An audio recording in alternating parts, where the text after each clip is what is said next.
Hi, everybody. My name is John Leslie, and we are here today talking about radio. And I want to introduce you to a guy that is, he's actually going to talk, I guess, more about life after radio than his time in radio, which was fairly short. Steve Newvine is in Merced, California. Good morning, Steve. Good morning.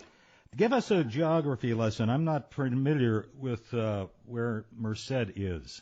Yes. Well, Merced is in the Central Valley of California, which means we're not on the coast. We're about 2 hours away from San Francisco, and we are about 2 hours south of Sacramento, 4 hours north of L.A. So that really puts you in touch with everything in California. Yes, that was always the selling point out here, was that, you're not in San Francisco, but you're just a couple of hours away, or you're not in L.A., but you can get there in a morning or whatever. But it also closely resembles what my life was like, in that, I'm not a big city guy, and yet here I am in California. And actually, in my last job, I did a lot of work in San Francisco, and we would just drive over, spend the night in the Bay Area, and attend meetings and whatever to do that. But it was nice to be able to have quick access to those major cities without actually having to live there. You're not a native Californian. No, upstate New York. Grew up in Port Leyden, New York, in Lewis County, north of Utica, and got my education at Herkimer County Community College, and then transferred to Syracuse University, where I got my bachelor's degree. And throughout those years, I obviously broadcast journalism and radio TV were my majors, and worked part-time at a local station in Boonville, New York, which was about 5 miles from my home. And that was WBRV AM station, daytimer. Started there in January of 1976, and that became my weekend and summers job throughout my college career, and learned everything about the business and what I liked and what I didn't like, and really enjoyed the work and enjoyed being part of that station, and learned under some very good mentors, and it was a great experience. We're talking with Steve Newvine in Merced, California. We're talking about radio, and you can't talk about radio without talking about television and all of the associated things with that. But, Steve, back at that time, radio, you and I both know, has changed so dramatically over the past few years. That small radio station that you worked at was a very important part of that community. Oh, yes. It really was the lifeline for the community, in my opinion.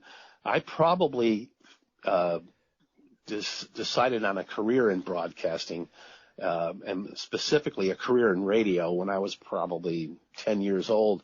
A big snowstorm in upstate New York. All the roads were closed, and it was one of your typical upstate New York winters. Mm-hmm. And WBRV was the lifeline. And that particular storm, I remember they kept saying, we're staying on the air beyond our licensed time under whatever emergency authority of the FCC. There must have been some provision that would allow the station to go low power or something. And through the evening, the sheriff's department would have a report or whatever on the conditions and all the closings and everything. But that lit the fire that I kind of wanted to do something in that arena. At the time, it was radio. It would eventually become television. But you're right. I mean, my mother would have the radio on at 7 in the morning, and I could time my preparation for school based on the programs, the little 5-minute programs throughout that 7 o'clock hour. I had to have breakfast done before the swap shop came on, and I had to be out the door for the bus before the sports report. But it just was my timer, and And plus, that's happening in the late 60s, early 1970s. Music was a big part of it, and this station, of course, played a little bit of everything. They did day part programming where you'd have country music in the early afternoon, and all request rock and roll from 3 o'clock until sign off, right. and anything. And in the morning, everything was fair game, and it was fun to listen to the music and plan your day around the radio station. And the local advertisers realized that and supported those local stations. Yes. It's interesting, and a lot of people are not aware of this, that back in the 50s, the 40s and the 50s, the Federal Communications Commission was really pushing the idea of 50,000-watt radio stations. They reached their heyday in the 60s and 70s, the WLS in Chicago and right. WOWO in Fort Wayne, WGY in Albany. But it's entirely possible that your little radio station there could have been offered a 50,000-watt license because the FCC and the federal government wanted a way to reach all citizens of the United States in the event of an emergency. Wow. Well, at that time, those local owners said, well, that's all well and good, but we make a living selling advertising. And if I have a 50,000-watt station in Boonville, New York, the shoe store in Cleveland is not going to be interested. And that's right. And so they abandoned. The FCC abandoned that idea. A few stations did gobble up those licenses, KDKA in Pittsburgh and a whole bunch of them. So then what the FCC did was they came up with another plan called local frequencies. And what was your frequency in Boonville? We were 900. Oh, that was way up the dial. So that had a really nice signal. But what they did was they assigned these local frequencies, 1430, 1390, 1290, with the idea that if there were enough of those signals in enough cities, they would achieve the same goal and be able to reach everybody at the same time. So there's your lesson. But before we go back, I want to tell you I did mornings at WGY in Albany, and right. It was a 50,000-watt station. We covered 33 counties in 3 states, and we had those snow days. We had those same storms that you had. This was 1981, and I'm telling a story on myself. There were so many school districts in the coverage area in those 33 counties that it was impossible for those superintendents to call all of the radio stations in all of those 33 counties. So the deal was they would call WGY, we would get the school closings, I would read them on the air, the other radio stations would listen to me, and it wasn't, I mean, it was well known. That was the plan. And right. So they would get all of the school closings from me, and then they would repeat them. Well, every once in a while, I would stick in a fake school. Like the Phineas T. Bluster School of Cosmetology. That's great. And, of course, they would read that.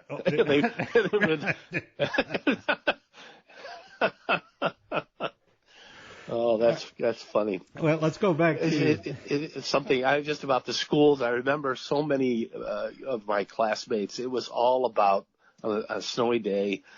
Listen to the radio and just pray that that my school is on that list. And I can't tell you how many of my classmates and people from my school, felt that same way. It was like, wow, and there were days when, every school around around our district would be closed, and we were open, and like, wait, there's got to be a mistake. Yeah, right. Well, that would be hard sometimes for the superintendent or the transportation director to get through to the station because the kids were all calling.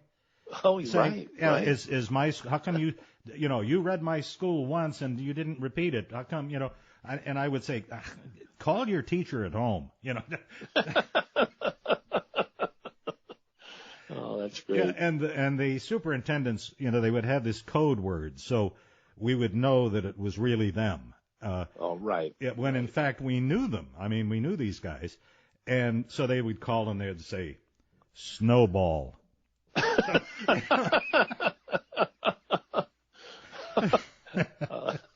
Yep, that's you, all right. That's him. Okay. Yeah. Boy. Well, now, when did you transition? You talk a lot about in your writings, in your background information, about your love of writing, and there is not. I interviewed Alan Walden the other day. I don't know whether you know who he is.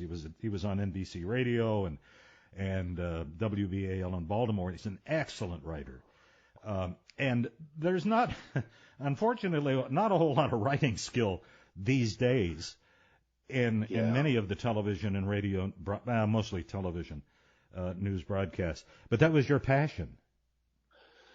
Yes, I didn't realize it was my passion until I was just realized that I'd been doing so much writing.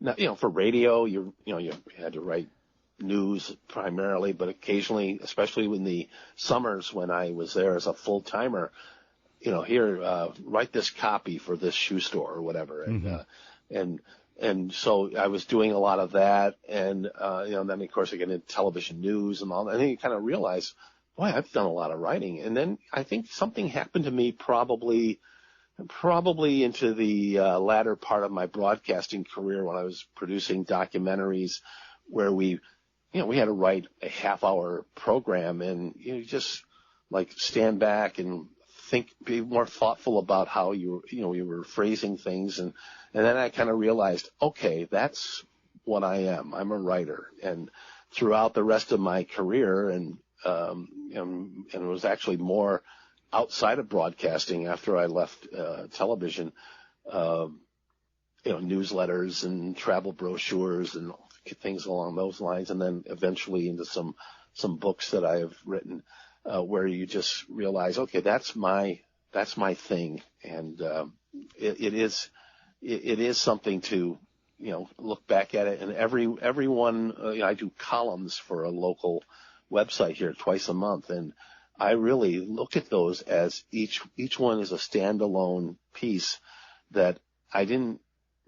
I don't think about it that much, but yeah, I do realize, okay, you gotta say this in a way that'll the reader will come away from it with something to raise some impact, and I think we try to do that a lot. Somebody told me one of my books, one of my memoirs about growing up in upstate New York.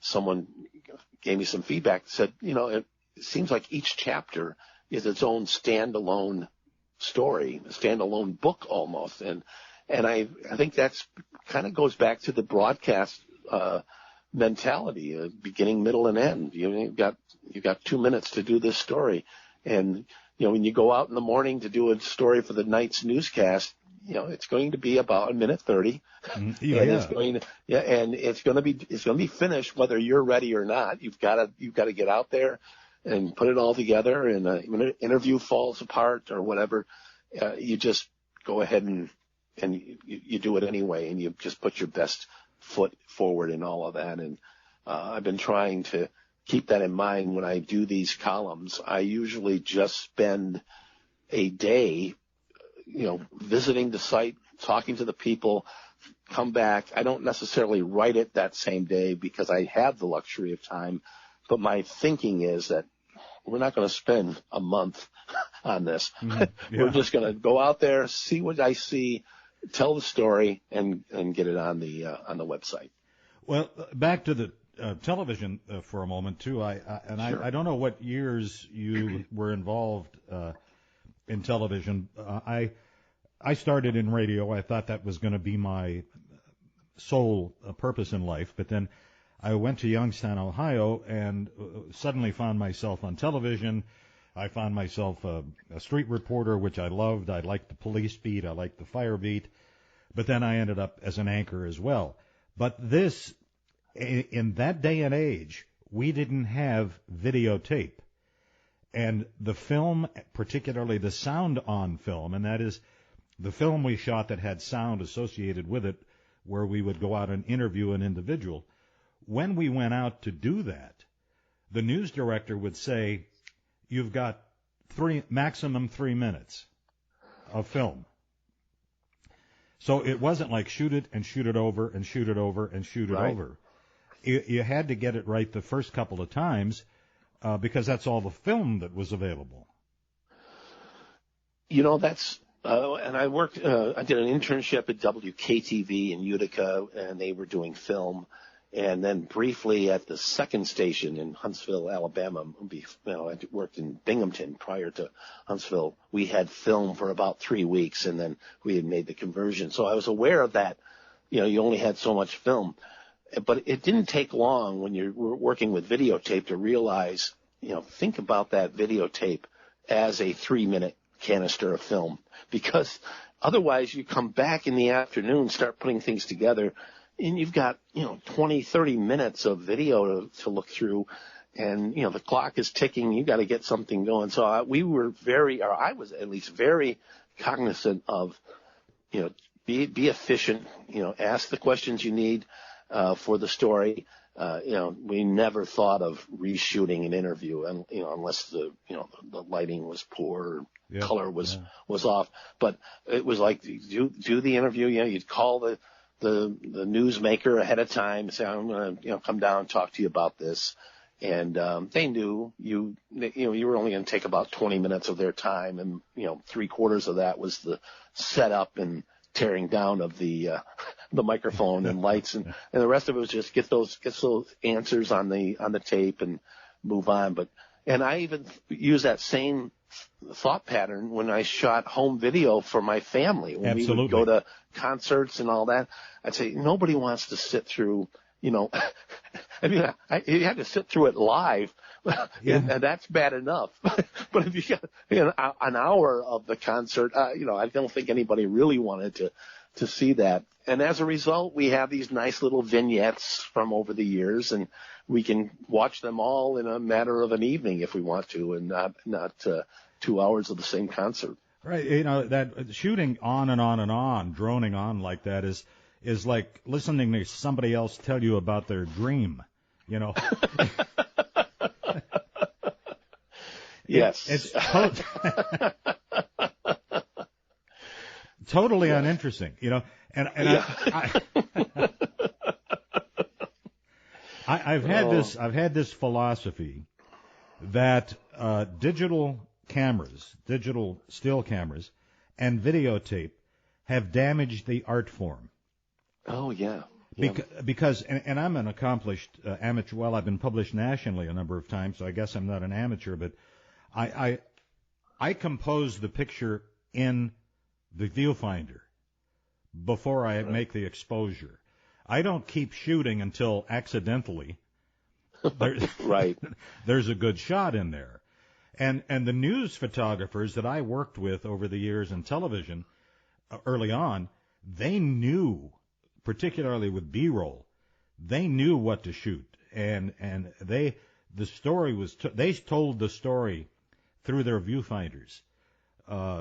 And it's so sad now because we all talk about how it has changed, and maybe it's changed for the better. I don't know. I think there's some parts about it that are better, but now we've almost eliminated the role of the videographer, with these one-man bands, and I know that's a cost thing, but I cherish the relationships when they were good, and most of mine were good with the photographer, because you kind of got to the point where you kind of knew where we were both going with it, and the videographer had the sense of composition and how best to illustrate the story, and I could worry about kinds of questions I wanted to ask, and we could have that conversation in the car going to and from the story, and then working together as we edited the piece, and it was great when you had that close link. And now from what I watch, and I watch a lot of local news here, it does seem like it's there's that that missing link as far as the quality of the video is concerned, and the composition. And sometimes I've talked to reporters. We have a photographer who lives in my neighborhood, and he'll tell me about stories they go to, and the reporter saw something across the street and said, well, I'll run over and grab that on my phone while you shoot this. Right. And like, well, okay, it's great that you can shoot a story on your phone, but we're missing something there. And I guess the glory days probably were the days when I worked, and you and I worked in the business when we were doing that. Yeah. Well, we're talking with Steve Newvine. He's in Merced, California. Now, Steve, you couldn't be nice and live in Irvine, so I could say that yeah. We have Steve Newvine in Irvine. It sound a lot better than Merced, California. Yeah. But we're all dying. we're all dying to know how you ended up from Boonville to Binghamton to wherever else you said it was, right, out to Merced, California. Well, I'll try to be as brief about all that transition as I can. But right out of college, interviewed for the job at WICZ in Binghamton during my finals, and about a week after graduation, Mark Williams was the news director, and we talked, and I, of course, had already been out there for the interview, and he offered me the job. So I was started, by the end of May, filled in on my first newscast as an anchor about a week after I started, and filled in for Memorial Day so that Mark could have the holiday off, and did that various jobs, within the news department, anchor, reporter, for a year and a half, and then was offered a weekend anchor job in Huntsville, Alabama. And my wife and I had just gotten married.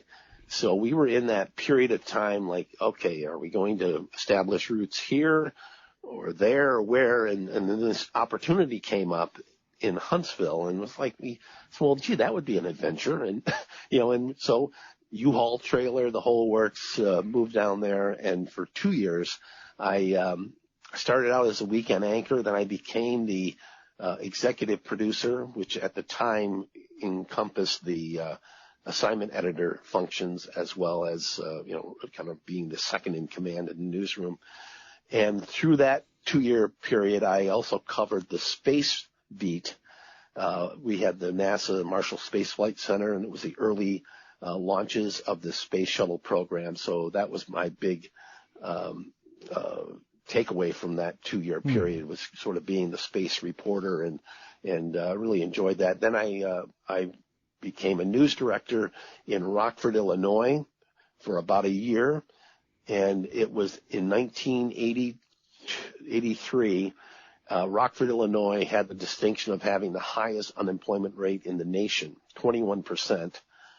And it was, quite frankly, a depressing place to work, and not because of the people or the community in any way, but just, it was just hard to see what 21% unemployment can do to a community. It was very depressing in many respects.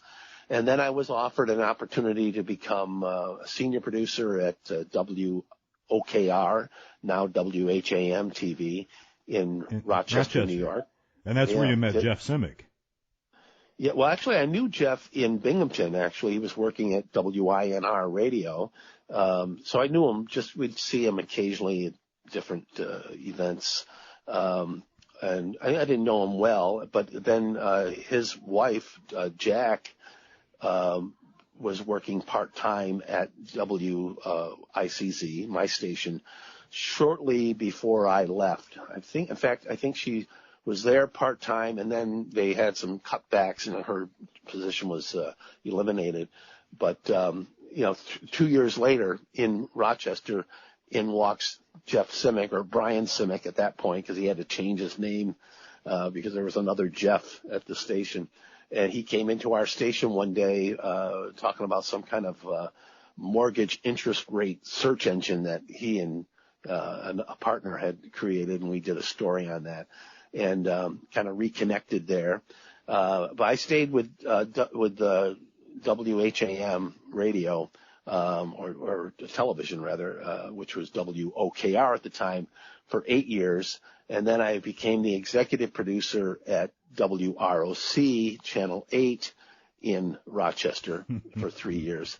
And then at that point, I lived in a suburb of Rochester, and a Chamber of Commerce in that area had an opening for an executive director.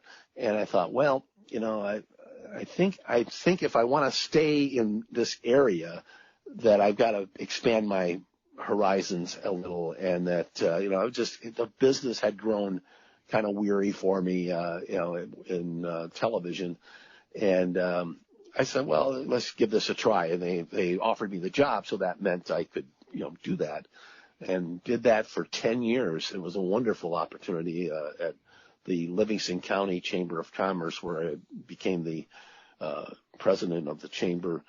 And then from there was recruited for the same position in Fresno, California, and that was 2004. And 2 years later moved to Merced to take over the Merced Chamber of Commerce, which I just did for a year, and I was recruited by Pacific Gas and Electric, and became a local government partnership program manager, covering basically the Central Valley from just south of Sacramento all the way down to Bakersfield and over to Santa Barbara, and that kind of midsection of the state that was in our service territory. So that, in a nutshell, is how I ended up in California, and then retired 3 years ago, and I now just focus entirely on my writing and then all the community things that a retiree should be doing, and having a blast at it. Well, we're gonna talk about some of your writings here in just a second, but I want to go back and tell you a little story about WROC in Rochester, and this occurred in 1971. I was working in Youngstown, Ohio, on WFMJ TV, Channel 21, and I had decided I wanted to get back to. I didn't know whether I wanted to go back to radio full-time news or whether I wanted to stay with TV. I was kind of leaning in the direction of radio. It's easier, far easier than television. And so I read in Broadcasting Magazine that Triangle Broadcasting, which was owned by Walter Annenberg, who was the U.S. ambassador, I think, to England or someplace. But anyhow, Triangle Broadcasting owned a whole slew of stations, Philadelphia, out in Bakersfield, I think, and Fresno, and in Binghamton, New York. And so they were looking for a news director for the AM/FM combination in Binghamton, New York. And so I submitted my resume to them for that. And they'd gotten a lot of resumes because it was in Broadcasting Magazine, so you know that everybody who could write their name sent a resume in. So in the meantime, I'm approached by WROC in Rochester. They had an opening in the news department there for television. Well, the resume that I had sent to Triangle was so comprehensive that I didn't know that I could recreate it to send it to WROC. So of all of the ballsy things on earth to do, I called up the general manager at WNBF in Binghamton, New York, and I said, "Do you still have my resume?" And he said, "Yes." I said, "Would you kindly send it to WROC in Rochester?" Wow. And he admitted later it was that is what tipped them over the edge. Really? To hire me. They said, anybody who has that kind of chutzpah, we need to have them. Oh, that's a great story. Great story. Well, I want to let me,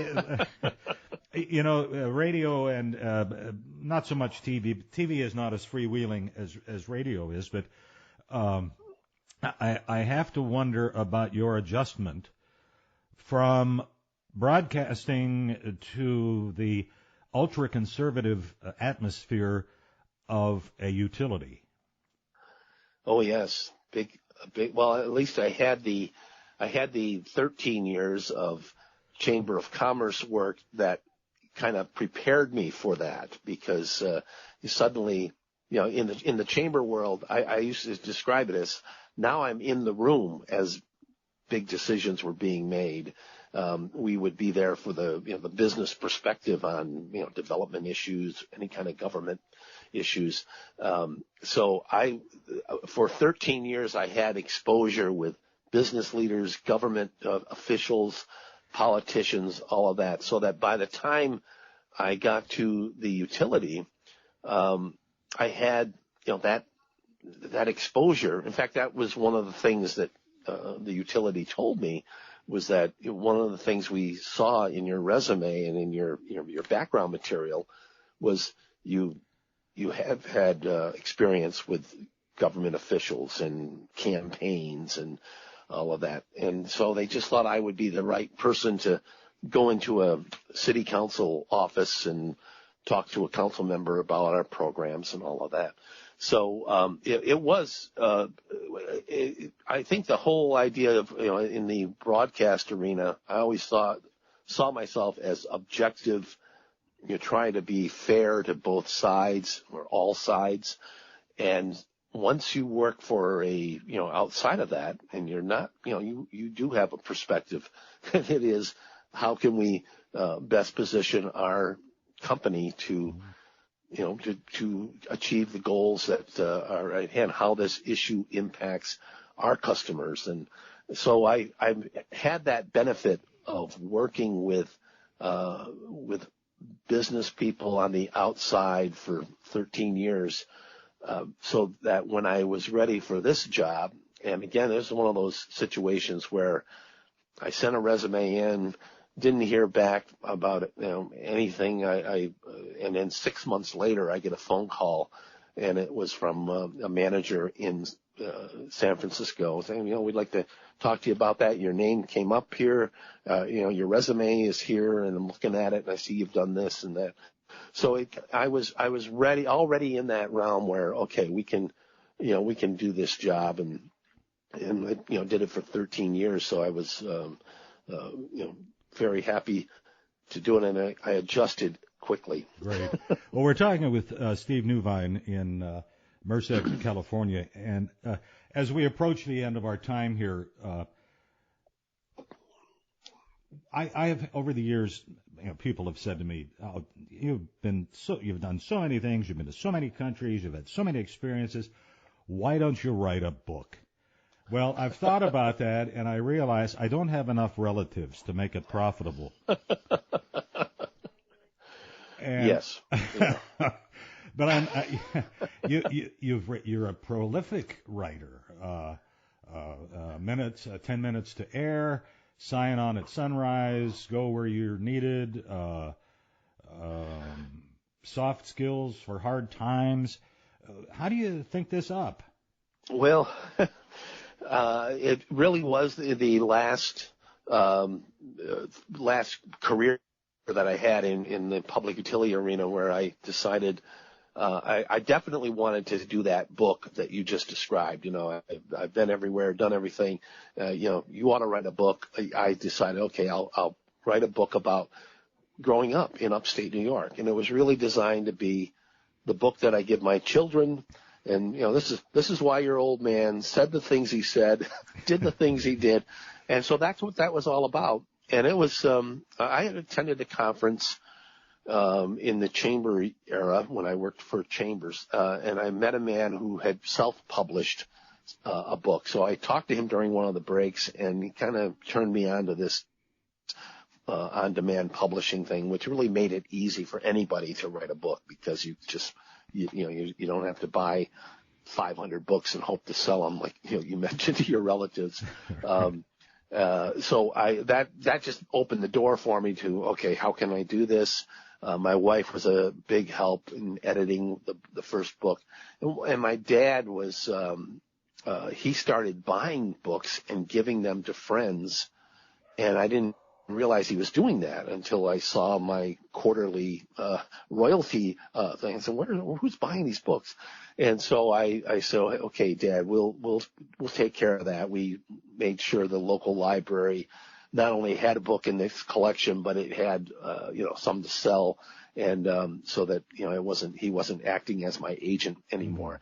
And that's how I got started with that book. And then one of the things I did in the utility arena was serve on the local workforce investment board, and was even chairman for a couple of years.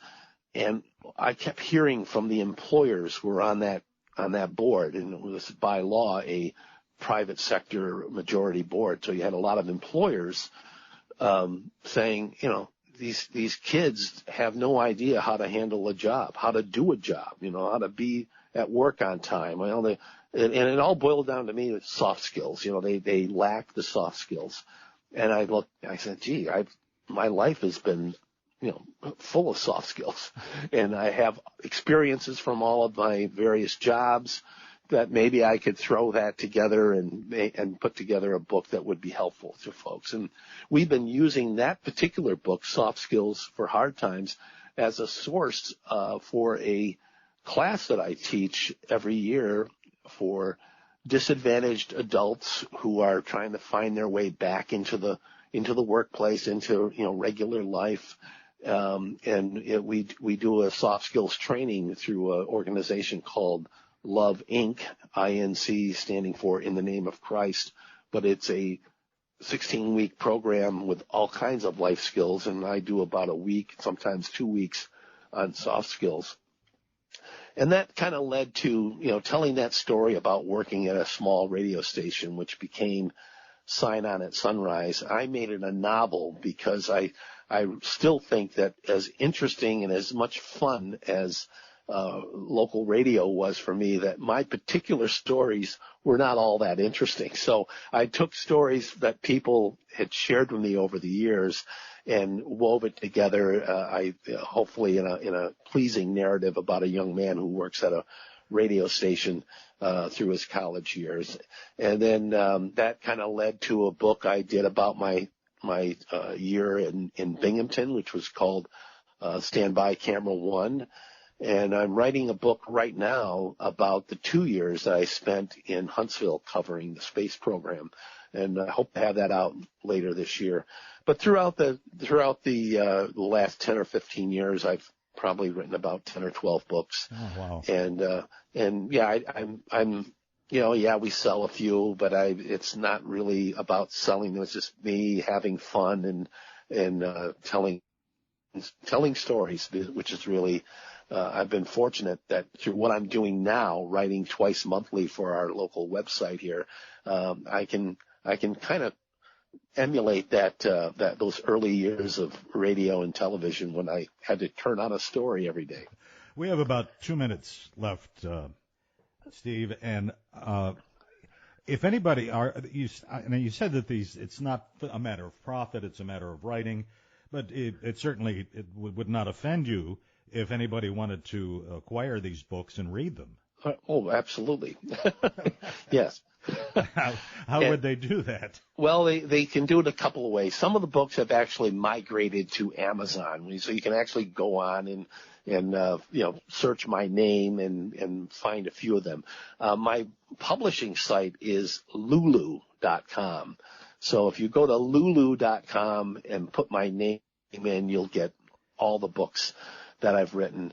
There is a independent book selling site that the address escapes me now, but they are focused entirely on writers such as me who are just doing this as an independent writer, and that's available too. So I think the main thing is if you remember my name, and it's not Steve Irvine but Steve Newvine, and search that, chances are you'll find the books that I've written, but probably the fastest, most direct, and probably the cheapest way to find my books is directly from lulu.com. Lulu.com. Yes. Well, Steve Newvine, thank you very much for taking the time out to be with us. I know a lot of people are going to be interested in what you've had to say, And I've enjoyed immensely, in talking to you, I've enjoyed it immensely. And I thank you so much for being with us today. Well, it's been my pleasure just to sit around and talk about broadcasting and just the great people and the great stories from a wonderful time in all of our lives. Maybe you can come back again in the future. Oh, I would welcome that. Thank you very much.